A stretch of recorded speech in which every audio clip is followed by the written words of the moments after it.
Well, hello everybody. How are you? How's everybody doing? Is everybody okay? Just checking in. I hope everybody's faring well. Oh, maybe you'll hear me better with that off, huh? Boy, howdy. I just got back from Florida. Man, what a mess. If you're watching this post facto, man, I think Florida is going to be in a lot of trouble. Um, Florida, man. I just don't understand it. I just don't understand why people are not donning a mask there.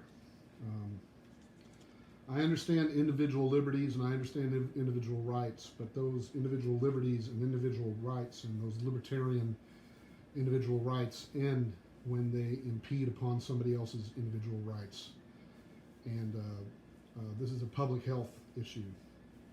I did some research also. I mean, during the pandemic of the alleged Spanish flu, there were groups of people too who also were against masking, and they died by the thousands. So, come on, gang.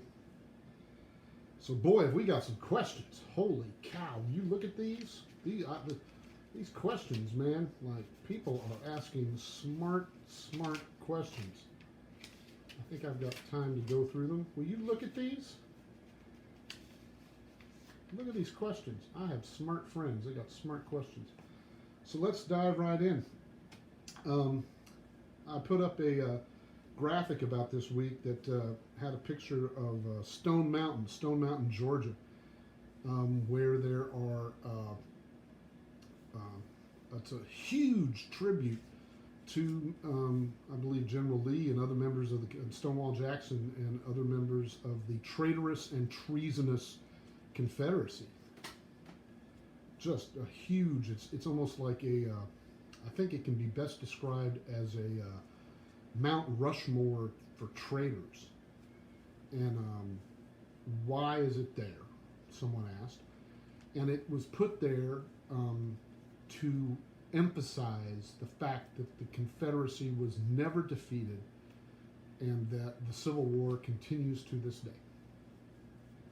That it manifests itself in the Southern strategy, which we now are reaping that whirlwind today, and that we have essentially George Wallace in the White House today.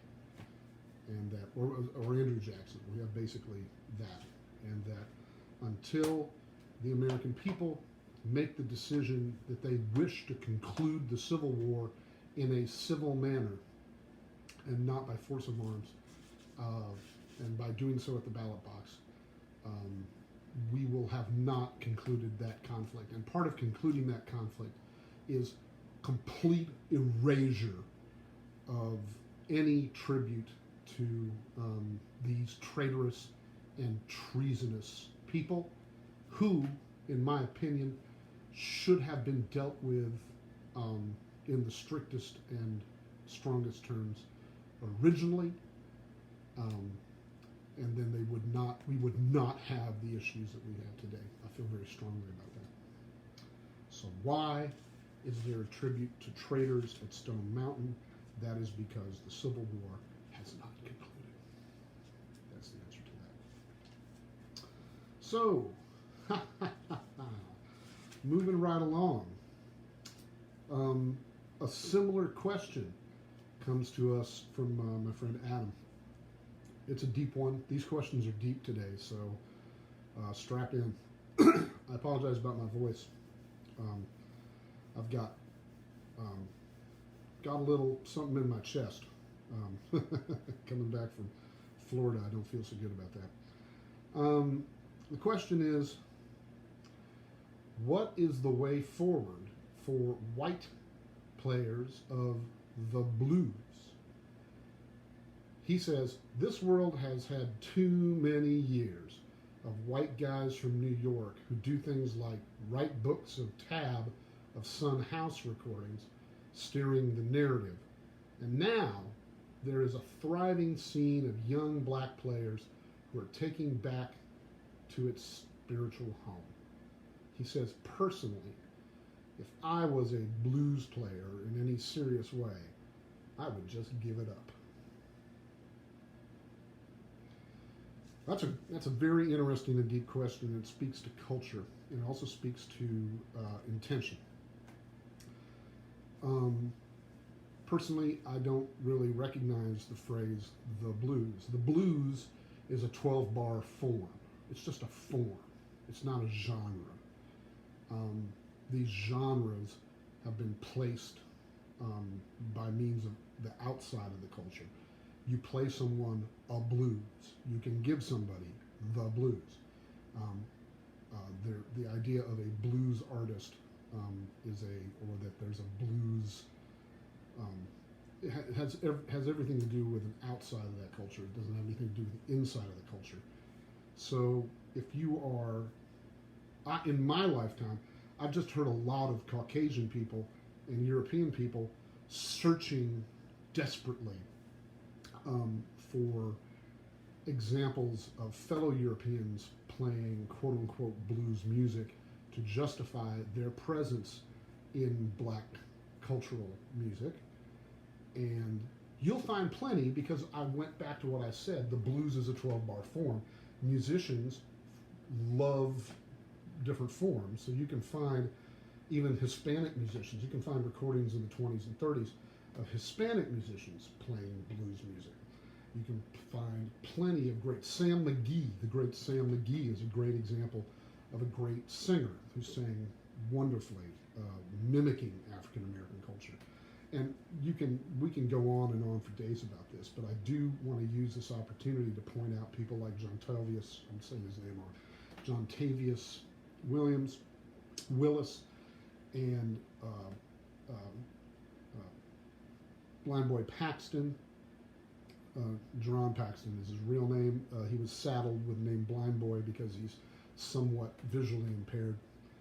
And he uses this, dare I say, some of these young African-American musicians are using the entrenched racism that exists in the quote-unquote commercial blues world to advance their narrative. And I think that that's wonderful, because they're using the racist system that exists to show up and create authenticity, which is what the white, quote-unquote, blues world is constantly striving for. I support this entirely. But if I presented myself as a person performing black music, it has everything to do with the intention. Do you come from a place of love? Do you come from a place of respect? When you are on stage, are you saying that this is black music, that you're not representing it? You know, I think it has everything to do individually, and it has everything to do with your kavanah. It has everything to do with where you are coming from and what your intention is. Personally, when I'm playing black music, it is a struggle. It's a personal struggle. I've found my accommodations, because I do play black music. I do it quite a bit here in New Orleans. Anybody playing what commercially is referred to as traditional jazz or blues, which, by the way, are all the same music. It's all black music. If you don't come from that culture, you have to make your accommodations and find your own path. So that's my answer to that. We've talked about appropriation on a regular basis. We have more questions about that coming up, but let's not get so heavy. Here's a good question. Do you have any busking tales? And are there alternatives to the normal musician audience dynamic? Let me start with the second question first, because that's really important right now. Because what are we going to do as artists? What are we going to do? We don't have we don't have an audience to play for, and a lot of us are doing what I'm doing right now while I'm talking to you. We're desperately trying to create a connection through this form. You know, I'm reaching out to you. I'm trying to make some connection, because we used to be on stage and I'd have a microphone and I'd go, howdy friends, how the heck are you? You know, and have that, play some music for you, and you hear it, and it creates the cycle. And so many of my friends are sitting at home and they're so used to that they're playing music in a room just by themselves, trying to recreate that and put that up on Facebook Live or YouTube Live, or make YouTube videos and then try and get it to you. You know what I mean? And God bless every one of you who's out there and experiencing that, and more importantly, Venmoing those people and keeping them employed and making sure that they've got money. I think that's going to be the audience dynamic. But I do want to tell you about something I just did recently. There's two things that I recommend. Two interesting new things that have happened that I think might really be positive and be kind of the future and might be great. I got a call from Ben Shank from the Panorama Jazz Band. And there's a couple little subgroups of the Panorama Jazz Band, because the musicians in that band are stellar. They're stellar. And Michael Ward Bergman, who's this accordion player, he plays with Yo-Yo Ma and he leads orchestras. He's an incredible musician. He and Ben Shank on the clarinet and myself on the tenor banjo have like a little trio version of the band. So we can go out and do little tight versions and play all the tunes, and it sounds really great. It's usually a big 7-piece band. But I got a call, and he goes, man, I've got this gig. Can you believe it? 3 months after the lockdown, we got this gig. Check it out. We're going to go to this fan's house and sit on his porch. He's got it all set up. It'll all be socially distanced. And they're going to sit on their porch, and they're going to invite the neighborhood, and they're all going to be socially distanced, and they're going to pay us for the gig, and then they're going to pass the hat. And we got there, and it's just as he said. There was like 10 foot between me and Michael Bergman, and then Ben sat on the lawn. So there's this big triangle of us, and we're far away from each other, but we're acoustic. We can hear each other great. And then the folks were out on the lawn, 12 foot from us, and then the whole neighborhood gathered like across the street, 6 foot away from each other. And then there were passerbys that just drove by, and then they pull their car over and just sit in their car. And there were just people walking by, and then they just lean up against a tree. And it ended up being, I don't know, about 35, 40 people, and the people who hosted us all got this wonderful hour-long concert. And I'm going to tell you right now, the three of us went home with, after they passed the hat, after the guy paid us, and after they passed the hat, we made as much money as we'd make at the Spotted Cat on a Saturday night. It was a gig. It was a gig on a Saturday afternoon, and it was an hour of music, and first off, it was curative. It was absolutely curative to get back and play with some musicians. It was just incredible. And then it made us some money. And I looked at it and I go, well, there you go. That's, if we're at a point economically and historically where we're going to have to think about patronage and peonage. And friends and neighbors, your musician friends who are out there are sitting in a place of peonage right now. So the last thing they want to hear is, we miss you so much. It's really the last thing they want to hear. And we really wish we could hear you. What they want to hear is, would you please come over and play on our porch, and we'll give you some money. think about that. Now, to that point, I have a friend, a very creative friend, who lives in Philadelphia named Dot. And Dot came up with a way to make some money during this terrible time. And Dot came up with this plan. Dot goes out and does singing telegrams. The old-fashioned telegram. And it was so simple. And what he does, the service is, he will learn a song, your choice. He will learn a song and drive to somebody's house. The thing is that the person who's buying the song texts the person to make sure that they're there. And then when he gets there, he texts the person who bought the song, and they text the person to come out on their porch. He stands on the sidewalk, and he's got a little clapboard that says, Dot's singing telegrams with a little phone number. And he stands there, and he's a fantastic performer. I need to say this right now. They are a wonderful performer. They're a wonderful performer, and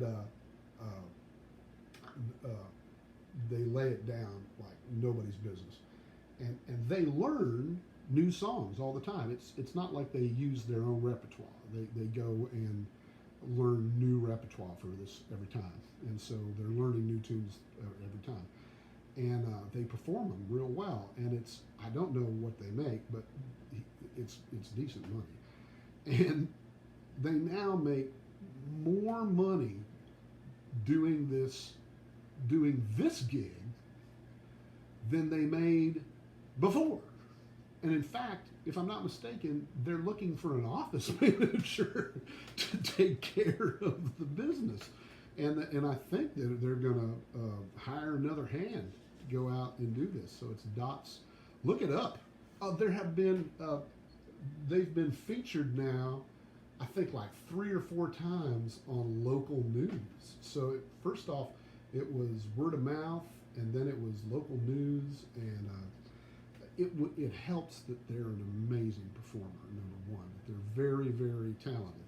So the question being, are there any alternatives to the normal musician audience dynamic that might be more meaningful? Yes, the answer is yes.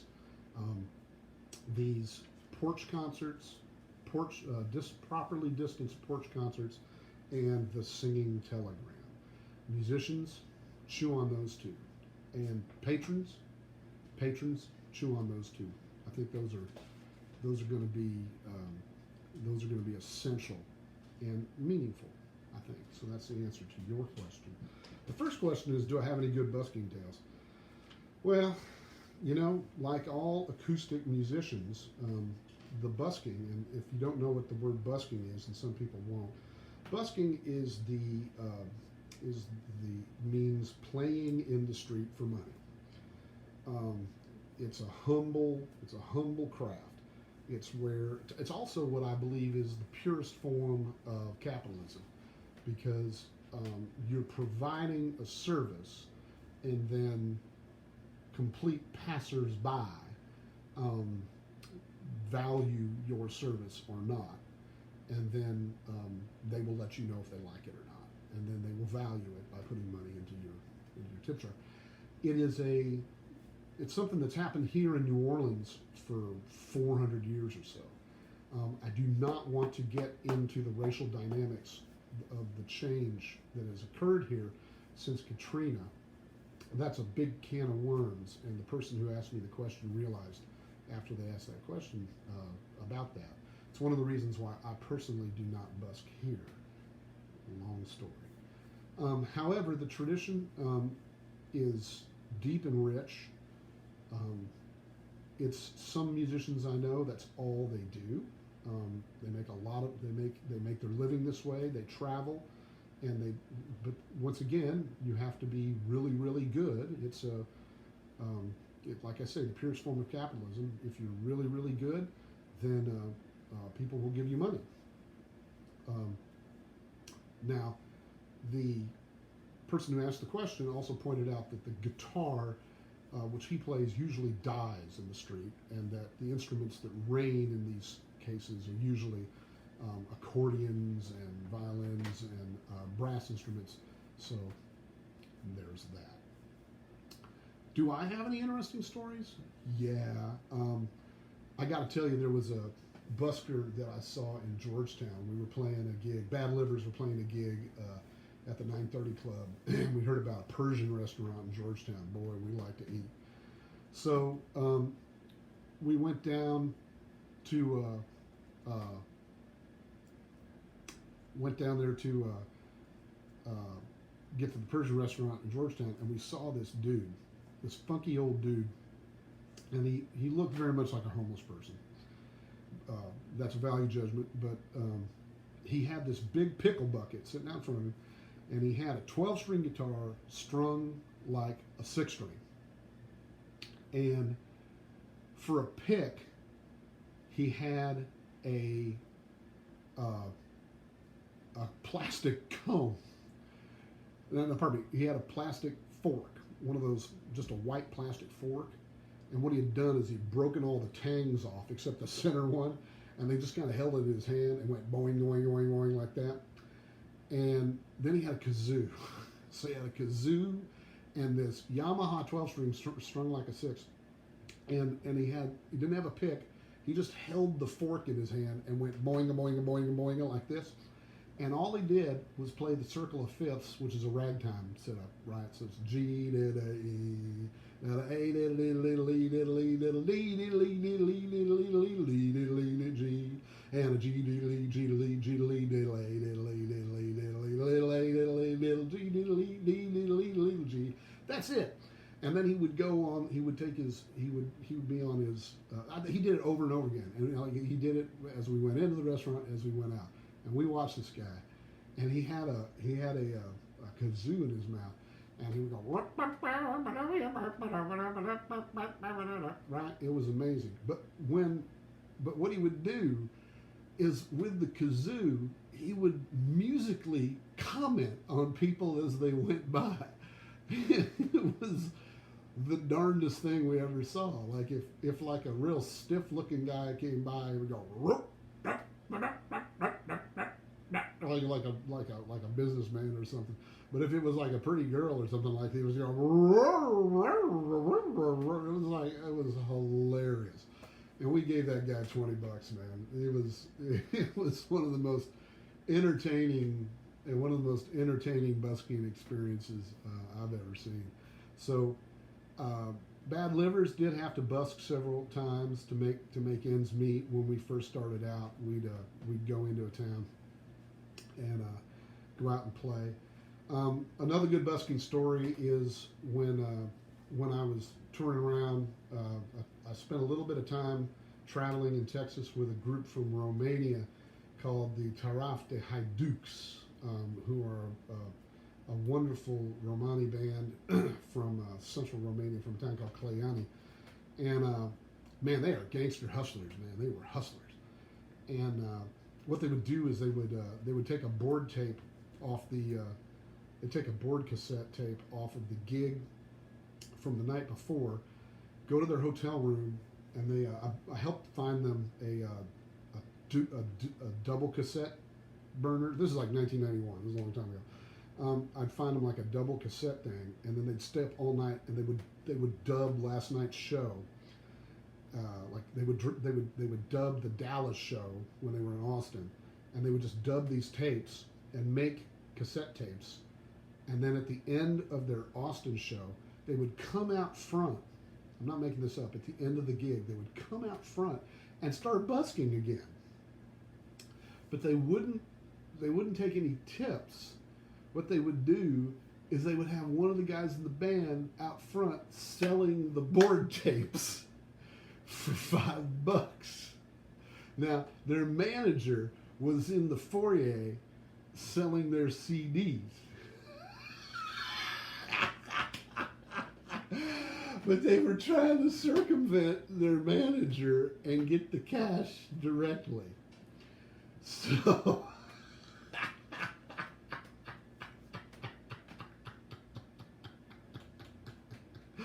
This was on the Gypsy Caravan tour. It was 1993. It was 1993, and that was pretty wild. I think actually in '96 when Fanfare Chiocalia, who were also a Romanian band, I think they did something similar. I think they went out front and played because they weren't really used to just doing a concert set. They were used to playing a lot longer than just like a little 80-minute concert set. So I think that they were wound up. They played everybody played in the backstage before the gig, and then they went out and played the gig, and then they came out front and played the gig too. So I guess that's an interesting busking story. I guess, yeah. Whew. And then I guess the other story about busking is that when I was on the road with Boban Markovic Orchestra from Serbia, who at the time, and still is in many respects, was the premier brass band in Serbia, who was the best of the best. They were the kings of Gucha. They were the kings of the annual event. Like they had beat all the white bands. They were a Romani band, and they had beat all the white bands too. There were several instances when we were touring with Frank London's Klezmer Brass All Stars that they wanted us to do something outside, where they would want us to like parade into the venue or do something outside. And Boban was like, hell no. No, yet. That was not going to happen. They weren't going to play outside at all. Now we were like, hey man, marching, New Orleans, baby. Like, you know what I mean? Let's have a parade, man. We played in parades all the time. We were like, yay, let's do that. And they were like, we're not playing outside. And then I come to find out the reason why was that was considered low class. That was considered low class in Serbia. That the bands that did that were the bands that played at the train station. The bands that couldn't get a gig inside. They were the lowest of the low. And so the bands that played inside, those were pro bands. So last thing Boban Markovic was going to do was go outside. That wasn't going to happen. It was a pride question. Now, leads me to an interesting thing about busking, is that there are musicians here, European ones, Caucasian ones. I hate that word Caucasian. They don't come from the Caucasus. They're Europeans. There are these European descendant musicians who live here who won't play in a club. In fact, I have a trombonist friend who plays with a popular local group because the trombonist won't play in the club because it's not pure. That the pure music is out in the street, which is fine. That is an interesting decision, but also out in the street also pushes out the locals, who, by the way, this is their town, and our presence here as Europeans is by definition toxic. So I don't want to say any more on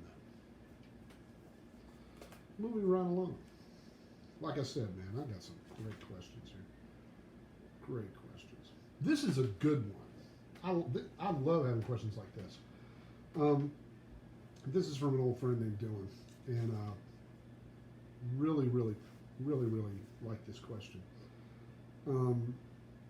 Dylan says, one of my projects in mind is to create my own style of traditional folk music. I've had some success with my band, and with this in mind, I've had some 50 people playing this kind of folk music over the years. It seems to me that styles are slowly generated from people playing the tunes and songs in a community context. But with the current dominant generation's id-based distractions, wow, I love that. would you suggest as the best strategies to gain momentum in this endeavor, even if you don't agree with the usefulness of the endeavor? That's a great question. Now, just for the record, my friend calls his music goblin music. And first off, that word traditional folk music, I have a theory that folk music comes from folks. You know that great line from Louis Armstrong, "It's all folk music. I never did hear a mule sing." Traditional means, for Jews, means it happened more than 3 times.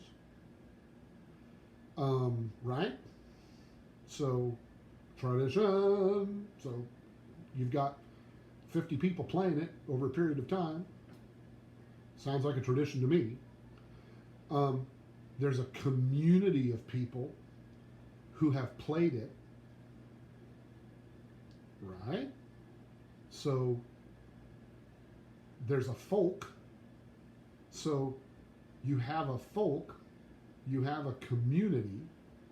That community identifies with this creative output. Now, it doesn't matter that you feel this creative, that this thing came from you. You know darn well it didn't really come from you, that you put together disparate sources, right? Nothing springs from our heads. We assemble things, and that's where our creativity comes from, in my opinion. And I'm very familiar with what you're doing. I have said to people when you're not around that what you have done is exactly what you think you've done. That you do have a community that plays these tunes and songs and you have created a genuine folk music. It's for real. These songs and this style I have heard other places. I've heard them here in New Orleans. So you're right. It's more than just you. So you may have created it, but there are people now who don't know you, who think of these as songs that have been passed on. They don't know who wrote them. They're just songs. So by definition, it's folk music. So congratulations. That music now represents a point of view and a group of people, I think. So well done. The second part of the question, given the current cohort's id-based distractions, woo, what would I suggest the best strategies to move forward to gain momentum? I'd like to quote my friend Brian Marshall. There I'm touching my face, thing we're not supposed to do. The great Texas Polish fiddler and all-around cowboy and smart guy. When I asked him why did he pick up the fiddle and start playing this folk music, how did he get involved with folk music? And he said he didn't want to get left out of the fun.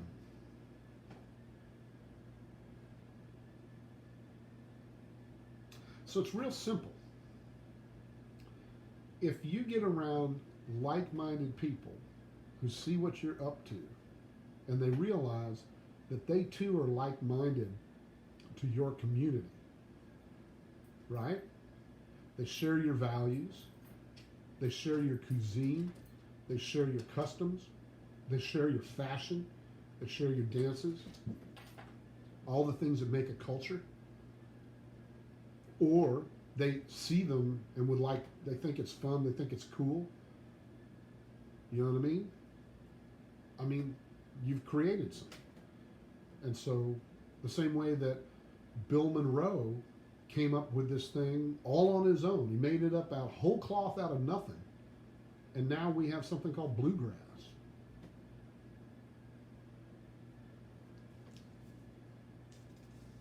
How do you move forward? Keep doing it. Record, record, record. Make records. Keep playing. If I'm not mistaken, you do one of these once a week. Would you do me a favor? And in the comments, would you please link to your event so that other people can know what I'm talking about and they can be introduced to you? So that's the answer to that question. I hope that got you. Sound good? All right. So we got that question. We got. If you have a question, please put it in the comments. Someone did. I'm going to try and roll through the comments here and see what's going on. Did somebody leave me one? I'm so happy to see you guys all watching. We had close to 1,000 people. Yeah, Phil, I thought that a lot of folkies would just be as happy playing Ewok music, yeah. It's quite all right. Oh, I lost my comments. I don't understand this Facebook stuff too well, so you're gonna have to bear with me just a moment. Let me get my comments so I can see what you guys are saying. So let's go on to another question, shall we? There we go, I can see this now.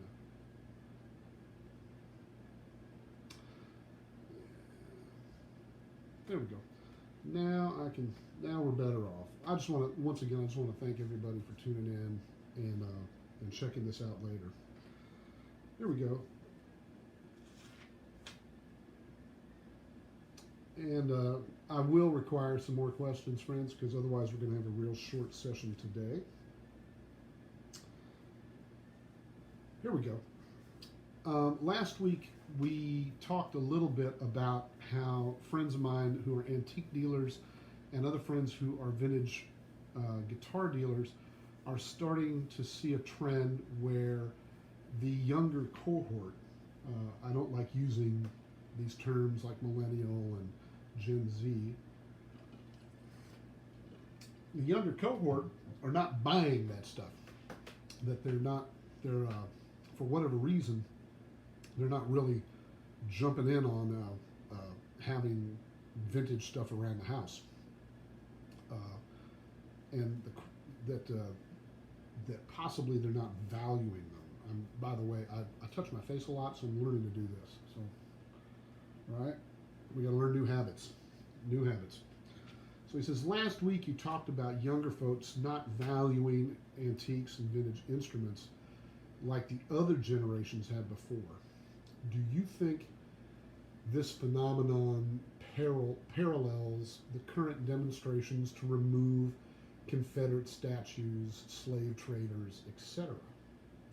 Does this mean the younger generation, this younger cohort, see little value in tangible wealth or something more esoteric? Wow. Well, yeah, actually, there's two things going on here that I thought about. Number one, they don't have any money. They don't have any money. It all went up. I have friends who have money who tell me they have more money now, that they've never done as well as that they did before.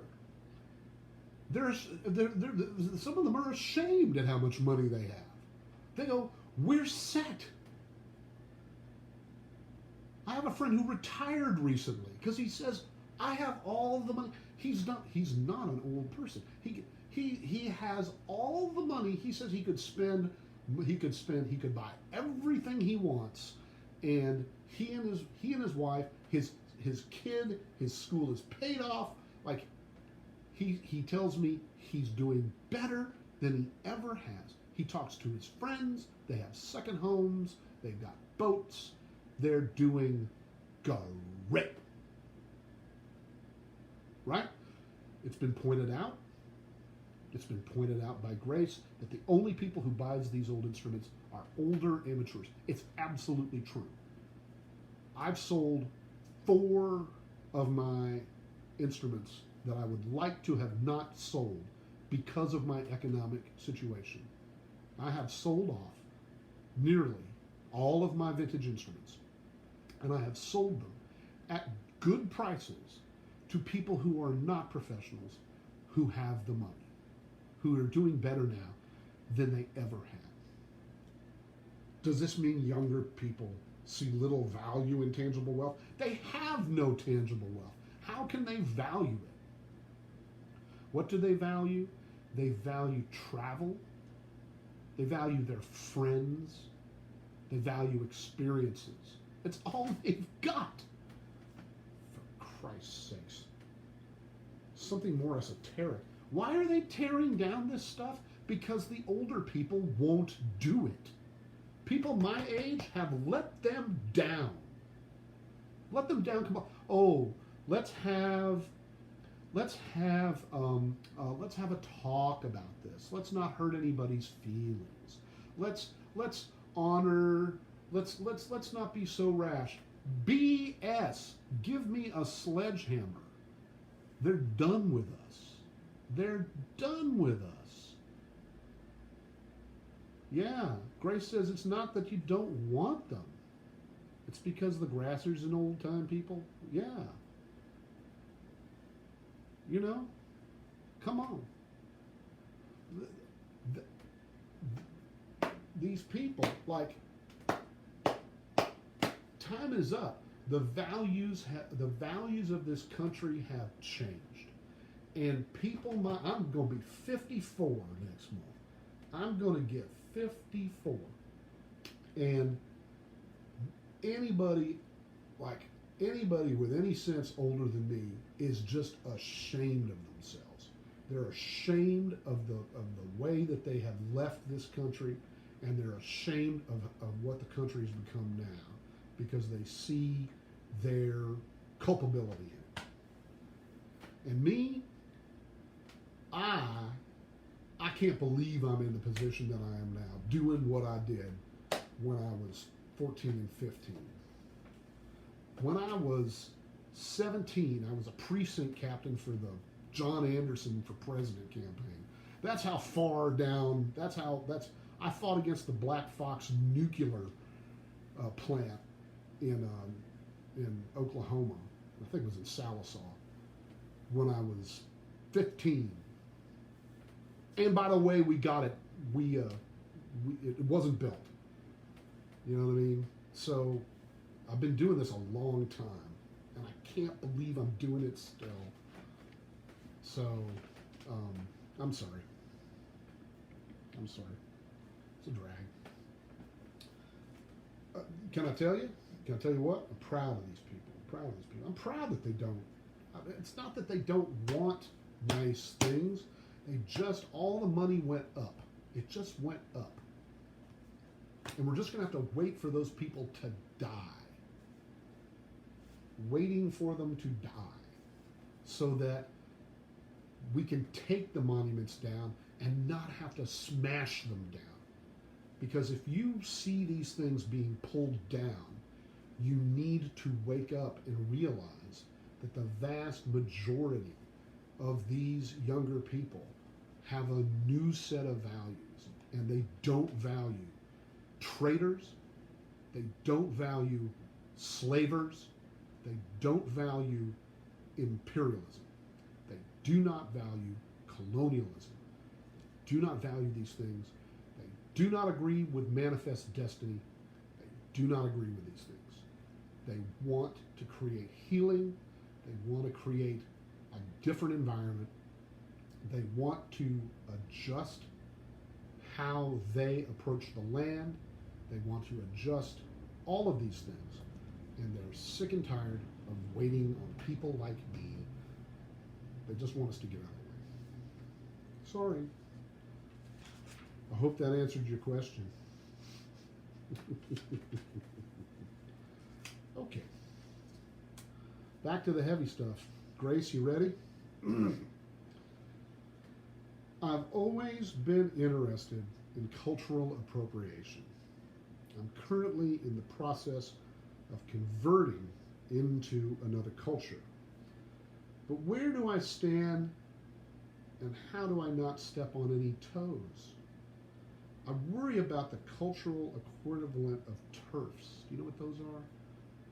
Those are trans exclusionary radical feminists. Those are feminists who exclude trans people. It's really terrible. It's a terrible thing. Though, she says she worries about the cultural equivalent of TERFs who will think that I don't deserve to occupy the space because I didn't experience being othered that way. But I have most respect for this culture and wish to learn, learn, learn.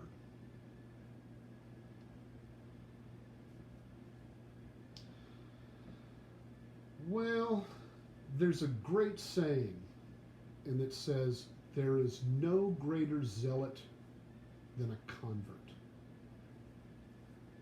And I think that's the crux of my answer to you, is that I have encountered in my life many, many examples of people who have entered into cultures which are not their own.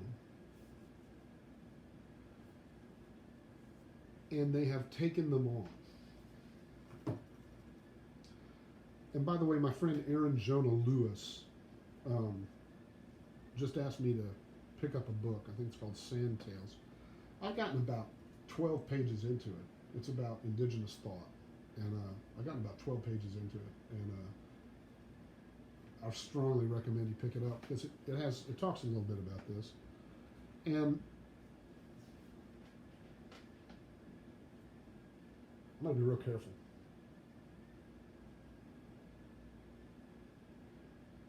I used to say about people who played klezmer music,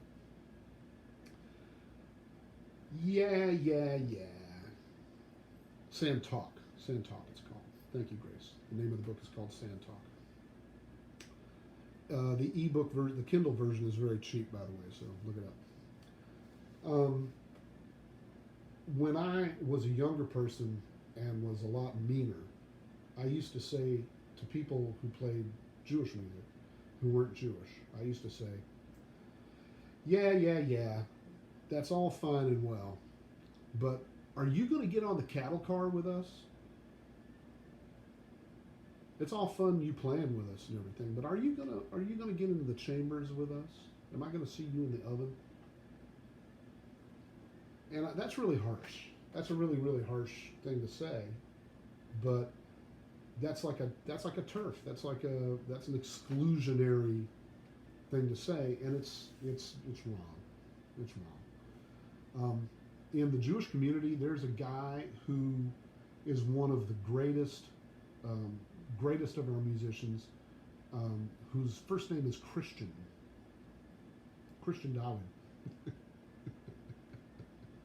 Now he's not religious, he didn't convert to Judaism or anything, but what he has is he's culturally converted. He's a Yiddish musician. This is what he does. He doesn't do anything else. It's not like he's trifling. His intention is that he has devoted his life. There's Christina Crowder, same deal. One of our greatest scholars, one of the greatest accordion players in our community. What happens is, when you have someone who's not of and from a community, oftentimes they can give you a lens and a perspective to the community that people who are inside it just don't get. For instance, when I work in other communities, oftentimes they tell me that's something I bring to them. I'm in the Hispanic community playing with Santiago Jimenez. You know what I mean? I'm in these different communities, but let's talk about Southeast Louisiana, in the French-speaking Louisiana community, the Cajun community. There is more than one example of people who have moved here and who have adopted Louisiana French culture as their own. They speak Louisiana French and they eat Louisiana French. In some cases, they have married Louisiana French and they have made Cajun babies. Now, are they Cajun or not?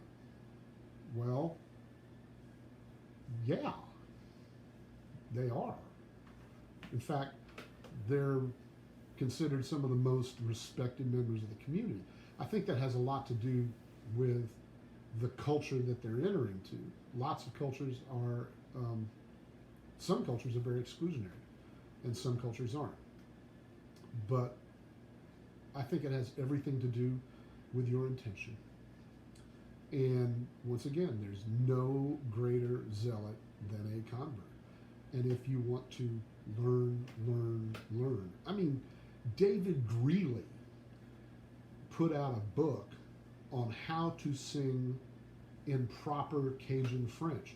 He published this book because he himself had to learn how to do it properly, to pronounce the French, but not in the classical French, but in the Louisiana French. So he's published this amazing guide on how to sing in Louisiana French for himself. And if I'm not mistaken, it's got a foreword by Barry Anselay, who's like one of the most cranky folks, snobbish and cranky folks, I think, and I mean that in the most positive way possible, in the Louisiana French community. So these people are completely, like I say, Christina and Christian Dawid, and in New Mexico, I'm forgetting her name, a great clarinetist who was just talking about the other day. There's plenty of room for other folks. It has everything to do with your kavanah, your intention, and how you deport yourself in those communities. And that, that you learn, and that you have respect.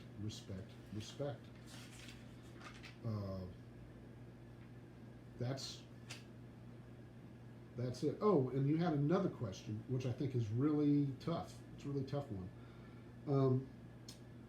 That had to do with music, which is, how do I learn the feel of playing music when you're in quarantine? Boy, that's a tough one. I don't know, man. The only way that we're able to study right now is the way that we're doing it right now. And there's just certain things that we're not really going to be able to transmit. But the only thing I can recommend is that since we all have a lot of free time right now, and we all have a lot of free time, that self-improvement is absolutely key, especially for us musicians, because I feel very strongly that when we get to phase 5, and here in New Orleans we're in phase 1, they rolled it back. Thank you, you mask not wearing motos.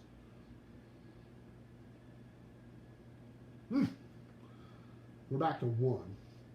Once we get to 5, and we all get to go back and play again, we should be able to rip it. Like, we should all be on top of it and be playing at a new level. This should be a artistic renaissance where we're all operating on a brand new and high level.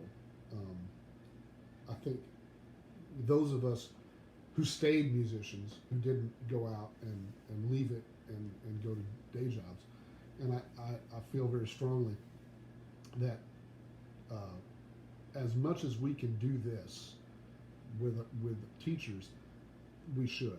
And the other thing I wanted to bring up is that if you are an amateur musician and you're watching this at some point, do think about picking up a lesson with your favorite musician, because I guarantee you, look, man, I think you could probably dial up Richard Thompson. I think Richard Thompson would give you a guitar lesson. I think he's got free time. I know Danny Barnes is giving banjo lessons. I think you could hit him up for a banjo lesson. I'm available. You know, I'll teach you just about anything. Tenor banjo, sure. String bass, tuba, no problem. We could all use the bread. That's a fact. If you appreciate these talks that I'm giving, you're more than welcome to let me know with a little something. I'll put my Venmo and my Patreon down there. Hey, look, my Patreon patrons, man, they are kind of saving my life a little bit. I do want to mention that we're going to lose that Bernie bucks. We're going to lose that Bernie bucks soon, and how rent's going to get paid, don't know. Talking to the landlord's being cool. Saved up a lot of money.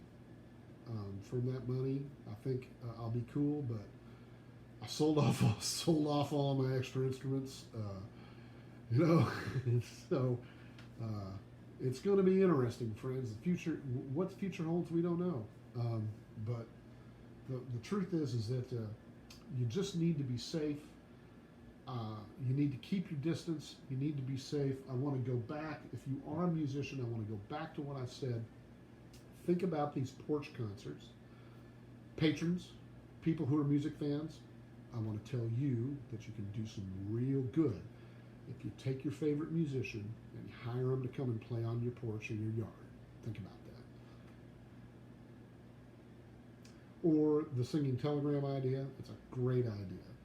Dot Singing Telegrams in Philadelphia. Look them up. They're doing an amazing job. So there are creative ways to recreate live music right now and still make that human connection.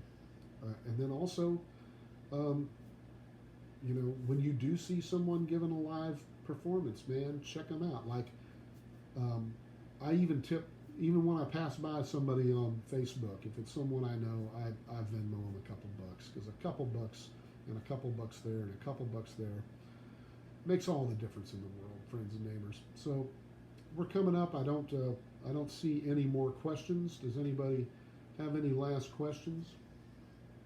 Any last things? Let's see. Do I have any jokes to tell? I don't think I got anything left. Anything at all? Come on, people. Of the 7 people, you know, it's fascinating. There's only 7 folks watching me at this moment, according to Facebook here.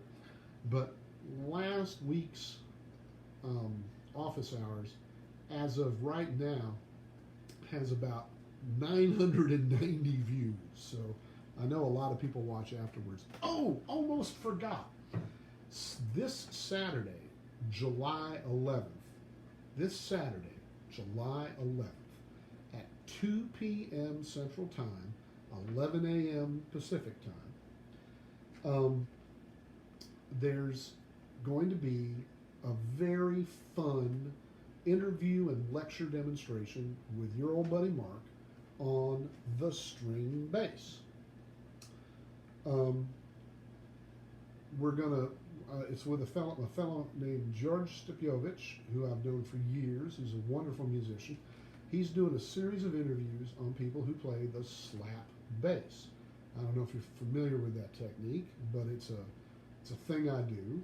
And years ago, I put out an instructional video on it, which was really, really influential and popular.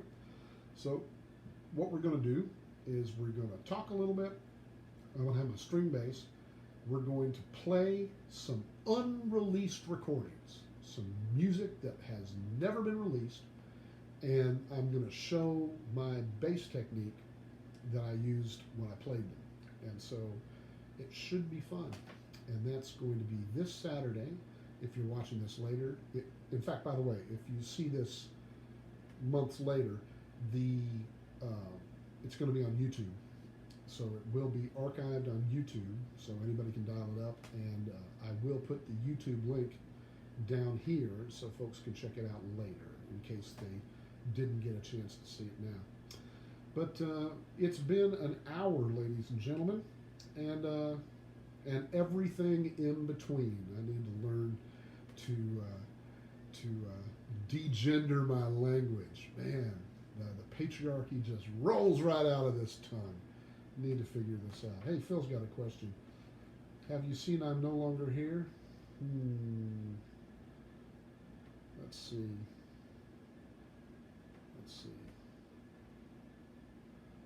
Well, yeah, you got to mediate. Yeah, I fear, and I don't mind some feedback on this, folks, friends and neighbors. I don't mind some feedback on these conversations. I go pretty deep on this stuff, and if it's a little too deep for y'all and it's tuning you out, you just let me know. I'm just responding to the questions that I get, and I'd sure like to lighten it up. I think next week I might actually just have some readings for you, maybe play you a couple of tunes, and then just have a couple of questions and make it a little more light, make it a little more fun. And so that's the I think that'll wrap us up for today. If the good Lord's willing and the creek don't rise, and definitely, hey man, would you make absolutely sure that you put on your mask? Will you do that for your old buddy Mark? It's really important you do that, because at the end of the day, as my old friend Don Walzer liked to say at the end of the gig, we want to talk to you, not about you. And we'll see you in the future, not the pasture. Signing off.